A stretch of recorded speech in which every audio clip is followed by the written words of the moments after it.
오늘이 8월의 마지막 주일입니다. 올 한 해 폭염으로 정말 더웠습니다.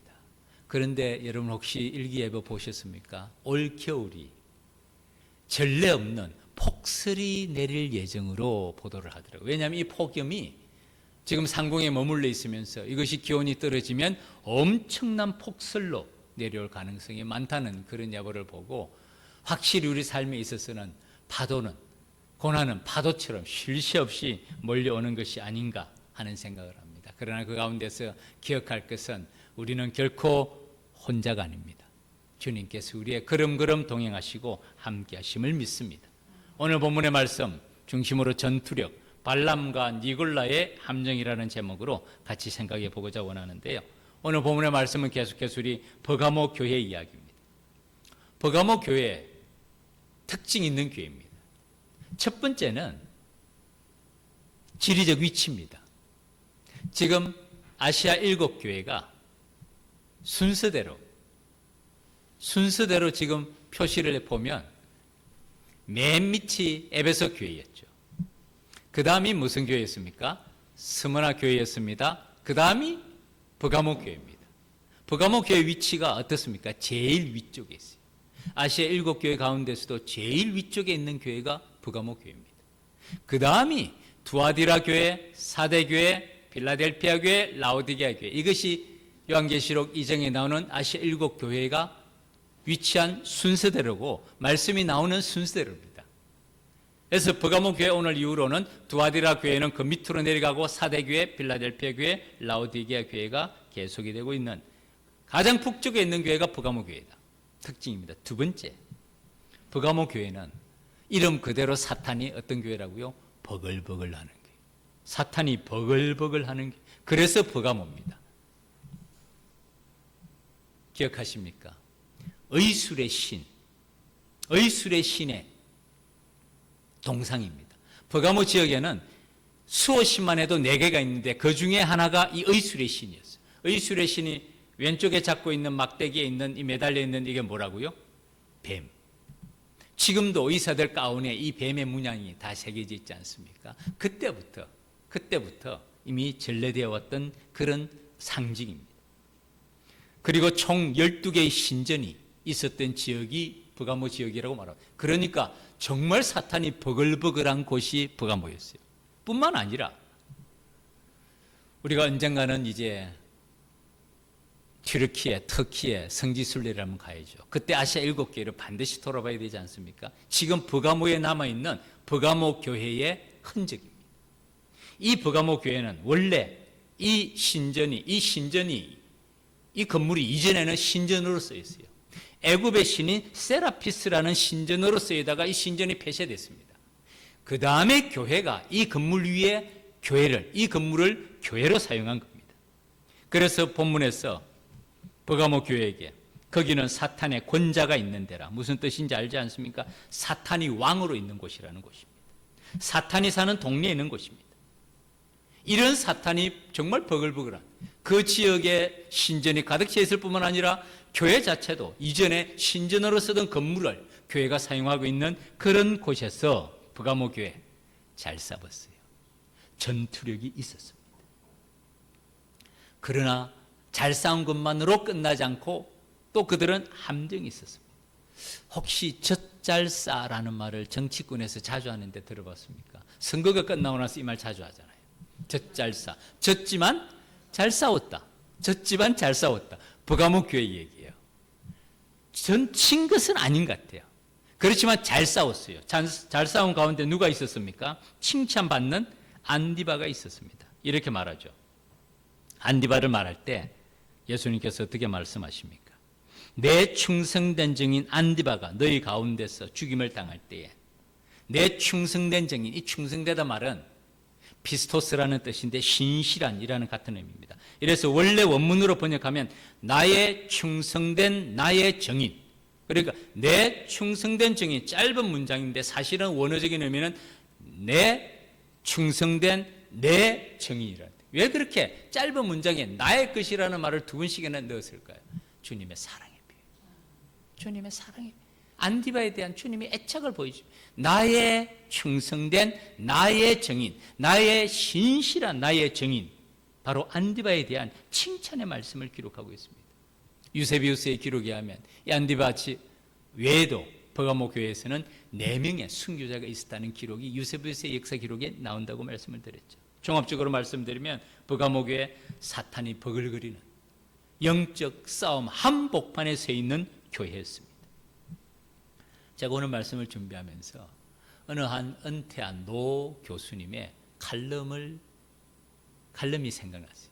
그 칼럼의 제목이 전투력이었습니다. 은퇴한 노 교수님, 존경받는 교수님은 이 전투력이라는 제목으로 글의 시작이 지금 오늘날 러시아와 우크라이나 전쟁이 지금 3년 넘게 계속이 됩니다. 전쟁은 처참한 거예요. 정말 처참. 우리도 전쟁을 경험해 보지 않았습니까? 직접적인 경험은 아니지만은 우리도 알고 있습니다. 전쟁은 처참한 상황인데 그런 상황이 3년 넘게 러시아 우크라이나 전쟁이 시작이 되고 인도와 파키스탄 그리고 이스라엘과 아랍의 전쟁이 시작이 됩니다. 이분은 오늘날 전쟁이 이전과 다른 점, 드론 전쟁이에요. 정말 신기합니다. 이제는 무인기, 그냥 조그마한 드론이 날아가서 몇십만 원, 몇백만 원짜리가 몇천만 원, 몇 억짜리 신무기들을, 전쟁 무기들을 파괴하는 영상을 지금 보고 있는 것이 오늘날 드론 전쟁입니다. 그러면서 적용합니다. 우리나라 군인들의 전투력은 얼마나 될까? 그리고 이 상황을 정치적인 상황에 적용합니다. 오늘날 야당이 전투력이 있는가? 그리고 이분은 영적 전쟁으로 언급합니다. 기도원의 300용사를 언급하면서 숫자가 아닌 그들은 믿음의 용사들이었다. 그리고 그들은 미디안에 13만 5천, 몇 대 몇인 줄 아세요? 1대 450입니다. 불가능한 숫자예요. 불가능한 숫자예요. 그러나 그들이 하나님의 손에 쓰임받는 기도원의 300용사 미디안에 13만 5천 명을 이깁니다. 그리고 적용을 합니다. 오늘날 서구교회가 이런 파수꾼의 사명을 감당하고 있습니까? 세속의 거센 물결 가운데서 교회가 이런 파수꾼의 사명을 감당하고 있습니까? 라고 말하면서 마지막 그분의 관심이 뭡니까? 한국교회입니다. 한국교회는 전투력이 있습니까? 한국교회는 파수꾼의 사명을 감당하고 있습니까? 한국교회는 영적 전쟁에 깨어있는 그런 하나님의 군사들입니까? 라고 말하면서 오늘날 설교가 맨날 축복에 관한 설교, 맨날 덕담에 관한 설교, 맨날 윤리적인 교훈에 관한 설교로서는 이런 전투력을, 이런 영적 싸움이 무장이 될 수 없다는 것을 안타까워하면서 쓰신 글입니다. 제게도 많은 감동과 도전이 되더라고요. 감사한 것은 오늘날도 여러분 전투력 좋은 교회들 많습니다. 제가 한번 말씀드렸죠. 교회가 지하 3층에 있어요. 화장실 2층에 딱 하나 있어요. 의자도 우리 같은 의자 아닙니다. 철제 접는 의자, 쿠션이 하나도 없어. 바닥에도 없고 등에도 없고. 제가 앉아 있으니까 엉덩이가 아프더라고요.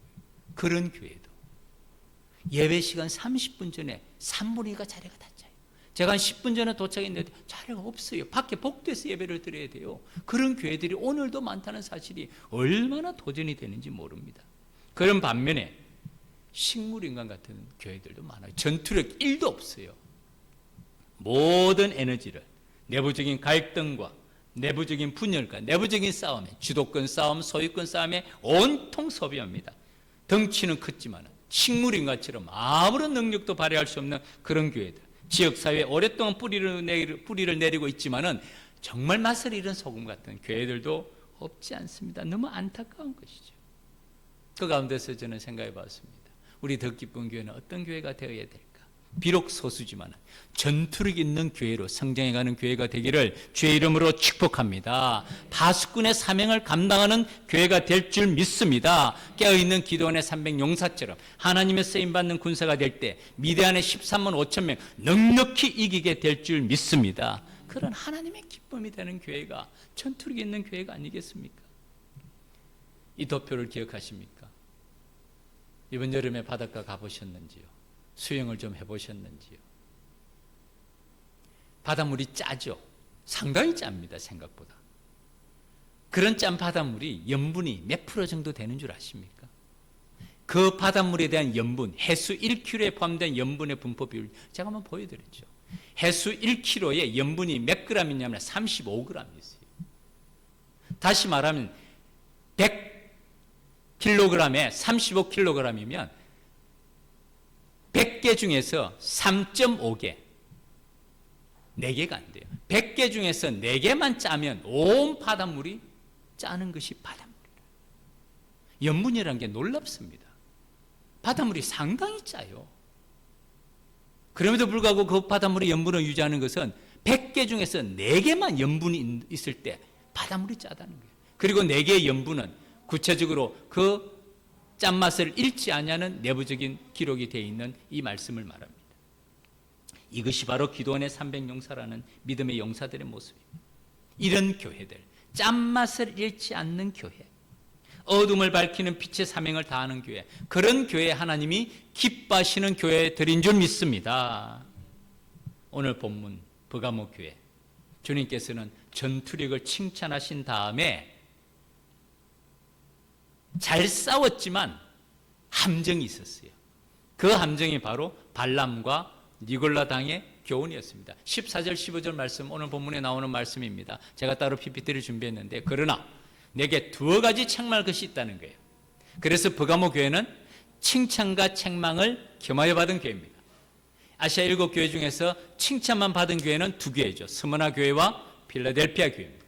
그리고 2교회는 책망만 받습니다. 사대 교회와 라우디게아 교회는 책망만 받아요. 그 외에 에베소, 버가모, 두아디라 교회들은 칭찬과 책망을 겸하여 받는데, 버가모 교회도 칭찬과 책망을 겸하여 받습니다. 그 책망의 이유가 바로 이겁니다. 내게 발람의 교훈을 지키는 자들이 있다는 거예요. 발람이 발락을 가르쳐 이스라엘 자손 앞에 걸림돌을 놓은, 이걸 함정을 놓은 거예요. 그 함정이 무엇이나 우상의 제물을 먹게 하고 행음하겠다는 것이에요. 또 하나는 니골라 당의 교훈을 지키는 자들이 있다. 이 지킨다는 말을 제가 붉은 글씨로 표시해놨는데 주목할 만한 단어입니다. 한번 더 나중에 생각해 보기를 원하고요. 첫 번째, 발람은 누구인가? 두 번째, 발락은 누구인가? 세 번째, 발람의 교훈과 니골라 당의 교훈은 누구인가를 한번 생각해 보기를 원합니다. 첫 번째, 발람은 누굴까요? 발람과 발락은 형제일까요? 이름이 발자 돌림이잖아요. 자녀일까요? 가족일까요? 이름이 특이하고도 헷갈립니다. 민수기서에 이 사건의 배경이 있죠. 이게 뭡니까? 당나귀죠, 당나귀. 여러분 아마 당나귀 사건을 기억하실 겁니다. 이 당나귀 사건이 누구와 관련이 되어 있냐면은 발람이라는 사람과 관련이 되어 있어요. 천사가 칼을 들고 있어요. 하나님의 사자가 칼을 들고 있습니다. 당나귀를 타고 가는데 그 길을 막으니까 이 하나님의 사자를 누가 봅니까? 당나귀가 보는 거예요. 지금 당나귀를 타고 있는 이 사람은 누굴까요? 발람입니다. 발람은 못 봐요. 당나귀가 그걸 보고 안 가려고 합니다. 그러니까 발람이 어떻게 하죠? 당나귀를 때립니다. 왜 안 가느냐? 그러니까 당나귀가 어떻게 합니까? 말을 합니다. 말을 합니다. 내가 이런 적이 있었느냐? 내가 당신 말을 안 듣고 이런 적이 있었느냐? 왜 안 가려 그랬겠냐? 라고 말하면서 발람의 눈을 열어줍니다. 그때 발람이 천사를 보게 되죠. 놀라운 일입니다. 물어볼게요. 발람이 왜 하나님께서 가지 말라는 그곳을 갔을까요? 가지 말라고 하셨어요, 하나님. 발람이 가겠다고 한 거예요. 왜 그랬을까요? 저도 깜짝 놀랐습니다. 성경을 우리가 여러 번 보지만은 때로는 전혀 못 보던 내용과 전혀 못 보던 단어가 떠오를 때가 있는데, 민수기 22장에 모압 장로들과 미디안 장로들의 손에 무엇을 가지고? 폭채가 뭡니까? 요즘 폭채 어디다 쓰죠? 시장 가서 물건 살 때 폭채 냅니까? 무당한테 갔을 때 폭채 쓰잖아요. 무당한테 갈 때. 폭채라고 기록이 되어 있어요. 누가? 모압의 장로들과 미디안의 장로들. 발락은 왕의 이름입니다. 발락은 이스라엘 자손들하고 전쟁에서 살아남기 위해서 발악을 하는 장로예요. 왕이에요. 그래서 이름이 발락이에요. 발악을 하는 장로, 왕이기 때문에. 그 발악을 하는 발락이 모압 장로들과 미디안 장로들, 국가의 지도자를, 원로들이죠. 발람에게 보냅니다. 맨손으로 안 가게 하고 무엇을 지어 보냈다고요? 복채를 가지고 떠나 발람에게 이르러 발락의 말, 모압의 왕의 말을 그에게 전합니다. 발람의 함정은 복지에 있어요. 하나님이 가지 말라고 그러죠. 그런데 또 더 많은 예물을 가지고 또 옵니다. 또 가고 싶어 하는 게 하나님 억지로 말리지 않으세요. 참 하나님은 때로는 우리가 이해할 수 없는 방법을 하세요. 진짜 말리지 않으세요. 그래서 발람이 갑니다. 가는 중에 하나님의 사자를 만난 거예요. 당나귀가 본 거예요. 당나귀가 입을 열어서 말합니다. 한마디로 발람을 나무라는 거예요. 네 정신 차리라는 거예요. 너 뭐 하느냐는 거예요. 이 발람의 함정은 물질이었어요. 물질. 금은 보화, 부귀영화, 복채. 이것으로 인해서 하나님께서 금지하심에도 불구하고 가겠다고. 참 하나님 특이하세요. 우리가 억지로 가겠다고 하면 하나님 끝까지 말리지 않으세요. 정말이에요. 놔두세요. 그리고 그 결과를 책임지게 하십니다. 하나님께서 어떻게 사람을 인도하시는지에 대해서는 제가 코로나 기간에 정말 마스크 전도하면서 깊이 깨달았어요. 제가 한번 말씀드린 적이 있을 거예요. 코로나 기간에 3년 동안에 제가 구로 지역에서 교회를 섬길 때 교회가 해야죠. 그 일 가운데서도 마스크에다가 교회 로고를 붙이고 성경 말씀을 붙이고 전도 글을 붙여서 좋은 마스크예요. 아주 상품의 마스크를 일부러 샀어요. 지하철에서 내려서 구로 디지털 단지로 오는 사람에게 다 전했습니다. 아침마다.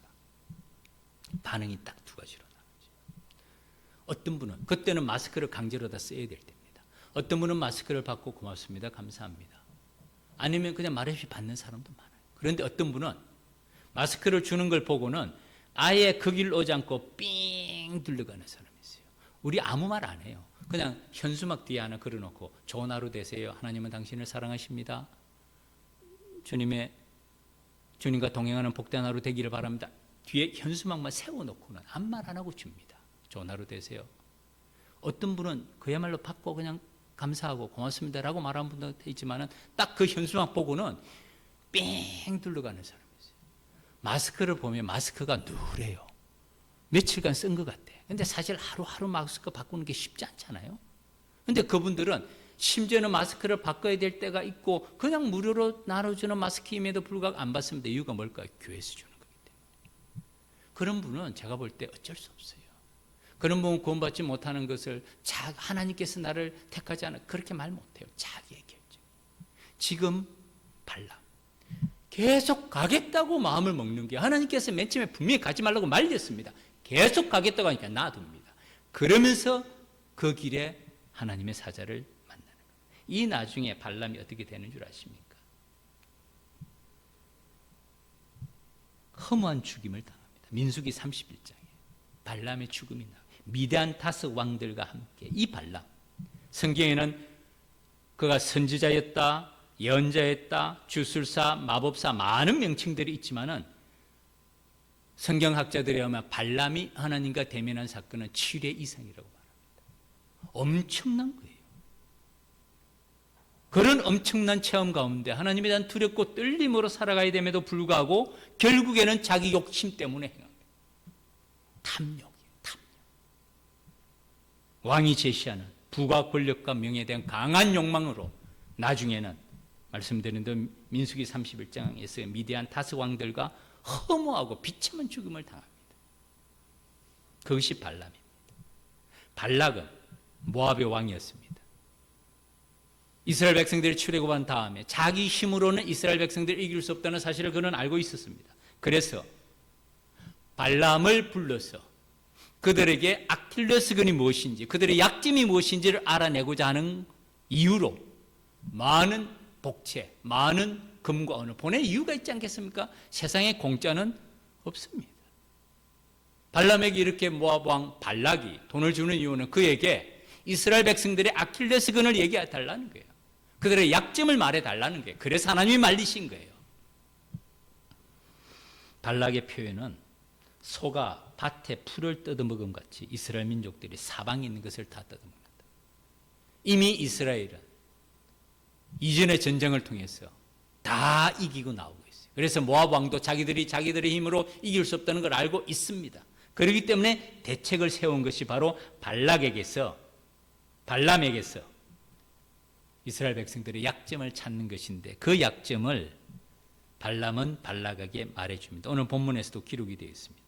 발람이 발락을 가르쳐 이스라엘 자손 앞에 걸림돌을 놓아 함정을 판 거예요. 이스라엘 자손들의 아킬레스건, 함정은 두 가지입니다. 우상 숭배와 행음이었던 거예요. 이 두 가지를 하게 합니다. 이 두 가지를 하게 되면 어떻게 될까요? 하나님께서 이스라엘 백성들을 함께하지 않으세요. 핵심은 거기 있는 겁니다. 그래서 이 발람의 계략에 따라 발락은 이스라엘 자손들에게 우상 숭배를 하게 하고 행음하게 합니다. 그래서 하나님의 진노가 그들에게 임하도록 유도하는 데 쓰임받는 아주 나쁜 계략을 발람은 발락에게 가르쳐 줍니다. 베드로후서에서는 이 발람과 발락의 사건을 이렇게 표현합니다. 그들이 바른 길 떠난 미혹 때 부올의 아들 발람, 내 길을 따르는도다. 그는 발람입니다. 불의의 삭슬 사랑하다가 복제예요. 재물에 대한 탐욕이 있었던 거예요. 그리고 자기의 불법으로 말미암아 책망을 받되 말하지 못하는 나귀가 사람의 소리로 말합니다. 정신 차리라고. 그리고 사도 베드로는 뭐라고 말해요? 이 선지자의 미친 행동을 저지했다. 이것이 발람의 함정이었다. 제1계명, 나 외에는 다른 신을 내게 두지 말지. 하나님이 가장 싫어한 게 두 가지입니다. 첫 번째가 우상숭배예요. 그 제1계명입니다. 발람이 교묘한 것이에요. 그가 선지자였든지 예언자였든지 아니면 주술사였든지 마법사였든지 말씀드린 대로 하나님과 대면한 사건이 많이 있었던 사람. 그리고 그는 하나님께서 저주하지 말고 축복하라는 말씀에는 또 그대로 하여. 왜냐하면 불가항력적인 능력으로 하나님께서 함께하시 저주 못합니다. 축복을 해요. 엄청난 체험 속에서 정말 두렵고 떨림으로 주님의 말씀대로 살아야 될 텐데 그는 물질적인 탐욕을 제어하지 못했던 거예요.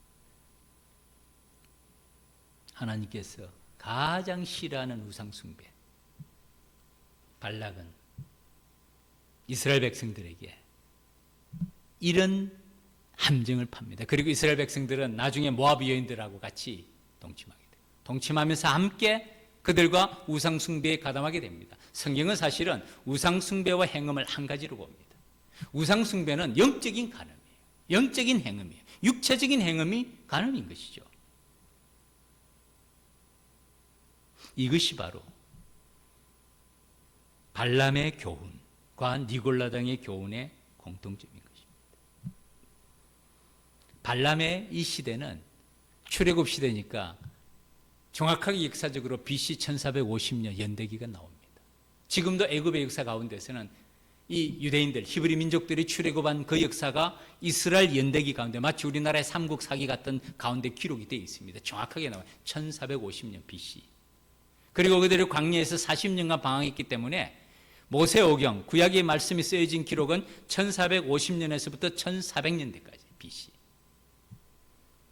그런데 그 BC 1450년의 그 일, 발람의 길, 발람의 교훈을 지키는 자들이 지금 사도 요한이 요한계시록을 쓴 이 시기는 AD 95년이에요. AD 100년이라고 보면 1500년이 지난 다음에 이 발람의 사건을 다시 한번 사도 요한은 상기시키면서 버가모 교회를 말씀하고 있는 거예요. 발람의 교훈을 지키는 자들이 있다. 거기에 발람의 교훈을 지키는 자들이 있다. 이 버가모 교회에서는 이 발람의 교훈은 어떤 교훈으로 나타났느냐면은 니골라당의 교훈을 이와 같이 내게도 니골라당의 교훈을 지키는 자들이 있다. 똑같은 내용입니다. 우상 숭배를 하게 하고 행음하게 하는 것. 하나님이 가장 싫어하시는 두 가지를 하게 하는 것. 그러면서 하나님의 사랑과 은혜가 뜨나게 만드는 것이 이스라엘 백성들의 아킬레스건이었던 거예요. 그리고 지금 사도 요한은 버가모 교회에 그 일을 상기하면서 그 일을 경계하라라고 말하고 있습니다. 여기서 주목할 단어가 한 가지가 있습니다. 아까 말씀드렸죠. 지키다. 발람의 교훈을 지키는 자들이 있었던 것처럼 이와 같이 내게도 니골라당의 교훈을 지키는 자들이 있다. 이 지키는 다는 헬라어의 원어의 원래적인 의미는 강한 집착을 가진다는 뜻이에요. 꼭 붙잡고 힘을 쓰다라는 뜻입니다. 그래서 구약시대의 이 발람의 사건이 버가모의 시대 상황 가운데서도 동일한 현상이 나타나고 있음을 지적합니다. 제가 말씀을 맺으면서 초대교회 AD 95년 100년에만 이런 일이 있었을까요? 지금 2025년 오늘 우리 시대는 어떻다고 생각을 하십니까? 오늘날 우리에게도 우리는 영적인 한복판을 지나가고 있습니다. 지금도 우리의 삶의 걸음에서는 심각한 영적인 전쟁이 계속됩니다. 아까 말씀드린 대로 전투력이 있는 교회들이 있어요. 저도 그런 교회를 보면 가슴이 뛰어요. 정말 감사해요. 오늘도 이런 교회가 있구나. 그와 반면에 정말 식물인 것처럼 전투력 1도 없는 교회, 모든 에너지를 교회 내에서 갈등과 분열로 소비하는 교회들도 적지 않습니다. 이럴 때 우리는 어떤 길을 가야 될까요? 발람의 교훈을 지키는 자들, 니골라당의 교훈을 지키는 자들, 이 지킨다는 단어와 놀랍게도 똑같은 단어가 하나 더 있어요. 이거는 칭찬하는 데 쓰입니다. 안디바를 칭찬할 때 내 이름을 굳게 잡아서 내 충성된 증인 안디바가 너희 가운데서 죽임을 당할 때 할 때 내 이름을 굳게 잡다라는 단어가 지킨다는 단어와 동일한 단어입니다. 놀랍죠? 저도 깜짝 놀랐어요. 그러니까 무엇을 굳게 지키느냐, 무엇을 굳게 잡느냐는 동일한 표현인데 버가모교에서 칭찬받은 사람들은 예수 그리스도의 이름을 굳게 잡은 거예요. 안디바처럼. 책망받은 사람들은 예수 그리스도의 이름을 굳게 잡는 것이 아니라 발람의 교훈을 굳게 잡은 거예요. 니골라당의 교훈을 굳게 잡은 거예요. 이것이 책망받는 이유가 됩니다. 사랑하는 믿음의 가족 여러분, 말씀을 맺겠습니다. 오늘날 한국교회 우리 크리스천들은 지금 우리는 무엇을 굳게 잡고 있습니까? 예수 그리스도의 이름, 내 이름을 굳게 잡아 나를 믿는 믿음을 저버리지 아니한 안디바처럼 칭찬받는 우리가 믿음의 길을 걸어가는가? 아니면 발람의 교훈과 니골라당의 교훈처럼 이 세상에 탐욕 가운데서, 물질 가운데서, 부귀영화 가운데서, 재물 가운데서 우리가 이 세상의 것을 굳게 잡고 있는가? 어느 쪽을 굳게 잡고 있는가가 책망과 칭찬의 갈림길이 되는 거예요. 우리도 영적 전쟁 한복판에 서 있습니다. 버가모 교회만 사탄이 버글버글하고 지금은 사탄들이 다 죽었을까요? 제가 말씀드렸죠. 우리가 사는 이 지역 지금도 현수막이 걸려있는지 모르겠어요.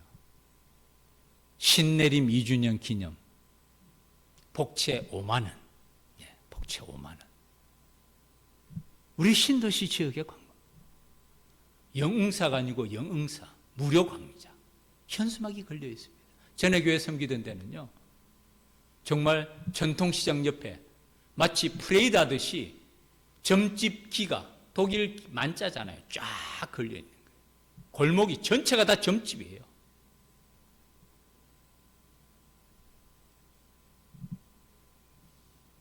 이단들이 정말 버글버글합니다. 만민중앙교회. 만민중앙교회 차는 제가 늘 보고 다녀요. 대형 버스들이 많이 다녀요. 사람도 많아요, 이단들은. 성락교회, 베레아, 귀신놈, 김기동 목사 다 죽었죠. 말씀드린 대로 김포 저쪽에 카페, 그 스페이스 586인가 786인가 거기 가면 그 옆에 성락교회 김포 성전이 거기 서 있어요. 지점이에요, 지점. 동방번개, 전능신교회. 우리 주변에도 사탄은 버글버글합니다. 금단 신도시라고 예외 아닙니다. 우리의 선택입니다. 무엇을 지키는가? 무엇을 굳게 잡는가? 예수 그리스도의 이름을 굳게 잡고 그 믿음을 배반치 않고 주님의 그 십자가의 길이지만 그 길이 생명의 기름을 믿고 따라가는가? 아니면 발람의 교훈을 지키고 니골라다의 교훈을 지키면서 탐욕과 재물과 세상 유혹 가운데서 살아가고 있는가? 이것이 책망과 이것이 칭찬의 걸림돌이 됩니다. 우리의 삶의 걸음에서도 문제와 어려움은 끝없이 파도처럼 밀려옵니다. 우리가 부른 찬양 혼자 걷지 않을 거예요. 전 참 이 가사가 다가옵니다.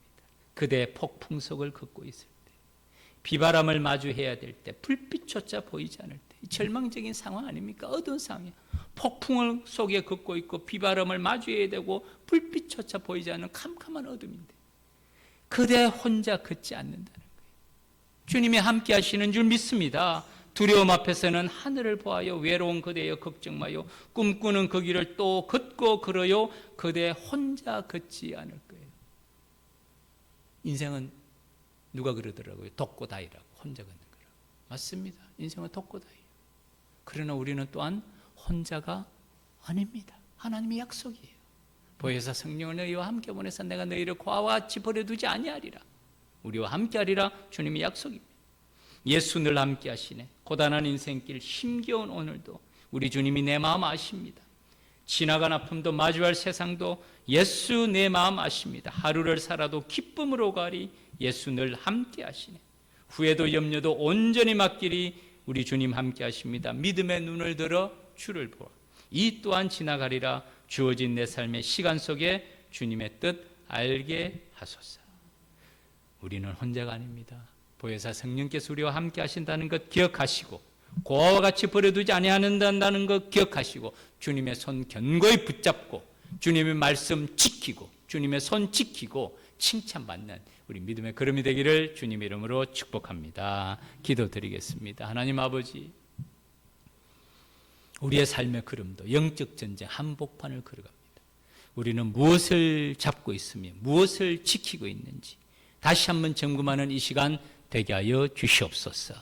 주 예수 그리스도의 이름을 굳게 잡게 하여 주시옵소서. 그 믿음을 배반치 않고 버리지 아니하고 믿음을 따라 걸어가는 주의 백성들 되게 하여 주시옵소서. 발람의 교훈과 발락의 교훈을 따라서 니골라당의 교훈을 따라서 탐욕과 이 세상의 유혹 가운데 넘어지지 아니하도록 성령께서 우리를 붙들어 주시옵소서. 그래서 성령 하나님께서 보혜사 성령께서 우리가 동행하시며 고아와 같이 버려두지 아니하시며 때로는 폭풍을 만나고 때로는 비바람을 만나고 때로는 불빛조차 보이지 않을 때도 우리 주님께서 우리와 함께 하심을 믿으며 주님의 손 견고히 붙잡는 주의 백성들, 믿음으로 승리하는 주의 백성들 되게 하여 주시옵소서. 예수님 이름으로 기도 올립니다.